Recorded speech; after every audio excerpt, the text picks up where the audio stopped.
বাংলাদেশের সামনে একটা ঐতিহাসিক সুযোগ এসে দাঁড়িয়েছে। সুযোগটা হলো জুলাই সনদ যদি আইনি ভিত্তি পায় তাহলে প্রচলিত যে বস্তাপচা রাজনীতি চলছিল, দখলবাজের রাজনীতি চলছিল, সন্ত্রাসের রাজনীতি চলছিল, কিংবা হলো চাঁদাবাজির রাজনীতি চলছিল, জবাবদিহি নাই এরকম একটা রাজনীতি চলছিল, সেই জায়গা থেকে বাংলাদেশ ভালো একটি জায়গায় যাওয়ার একটা টার্ন ওভার হওয়ার ঐতিহাসিক মুহূর্ত বাংলাদেশের সামনে আসছে। এই জুলাই সনদ যদি আইনি ভিত্তি না পায় তাহলে বাংলাদেশ হলো সেই সুযোগ থেকে বঞ্চিত হবে, আবার হলো রাষ্ট্র রাজনীতি বাংলাদেশে হলো চর্চিত হবে। সেজন্য অবশ্যই আমরা বলবো যে কোনো মূল্যে জুলাই সনদকে বাস্তবায়ন করতে হবে গণভোটের মাধ্যমে, এবং এটা যদি না করা হয় তাহলে জুলাই ব্যর্থ হবে।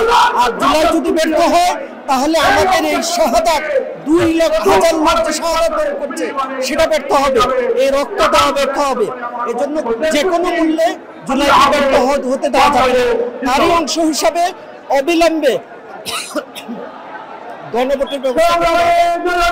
দুর্ভাগ্য বিএনপি মানুষের প্রত্যাশার বাহিরে যে জনগণের প্রত্যাশার বাহিরে যে জুলাই সনদের আইনি ভিত্তির বিরোধিতা করছে। আমরা বিশ্বাস করি বিএনপি যদি এই গণ দাবিকে প্রত্যাখ্যান করে তাহলে জনগণ দ্বারা প্রত্যাখ্যাত হবে।